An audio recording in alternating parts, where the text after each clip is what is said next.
Jerry. Bill Dundee, Jerry Lawler. Subject always of a lot of attention here. Bill, Before we start talking about Wayne Ferris and Larry Latham, we got a couple of little things we'd like to tell you. Tonight, the Superstar's going up to Greenfield, Tennessee.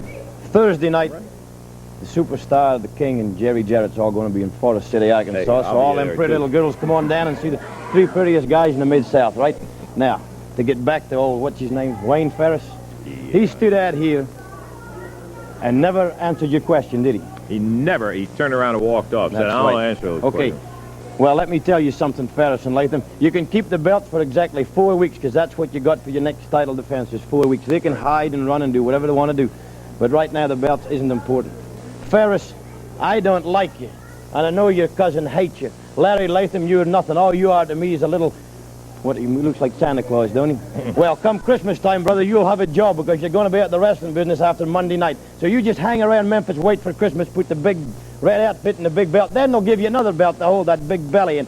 But this time it's going to be a fight, Lance Russell. And I mean a fight, because I done got wound up, and I know the King's wound up. And when we get wound up, brother, there's nothing can stop us. And that's a fact, Larry Latham and Wayne Ferris. You take a look at the King and the Superstar, because they're the two guys that's going to put you right out of the wrestling profession. And that's a promise. You know, I got an interesting reaction in there. Ferris working on the theory that if you say it enough times, maybe you'll convince somebody, the big lie routine.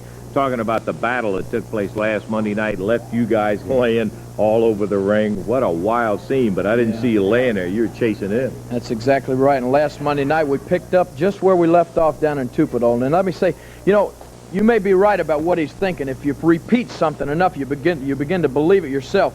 Well, what he's repeated in his brain and what Jimmy Valiant drilled in that head of his was that I tried to keep him out of the wrestling business. Let me tell you something, Wayne, punk Ferris. We'll leave off the rock. You're just nothing but a punk.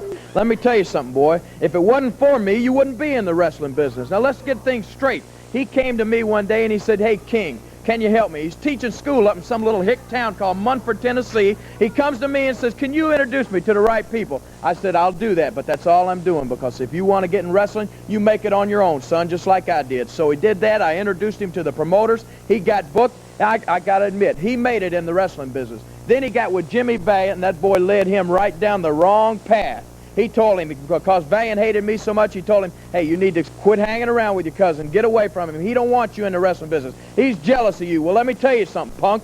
Valiant led you down the wrong path, and you done gone too far to turn back now. I don't want you in the wrestling business anymore. You got it right. I'm going to get rid of you. I'm going to get you out of the business, punk. You mess with me one time too many. Come on down there Monday night. Bring that jerk partner of yours, and I'm going to beat the hell out of both of you. Okay, Jerry. Tell you what, think it's about time we take time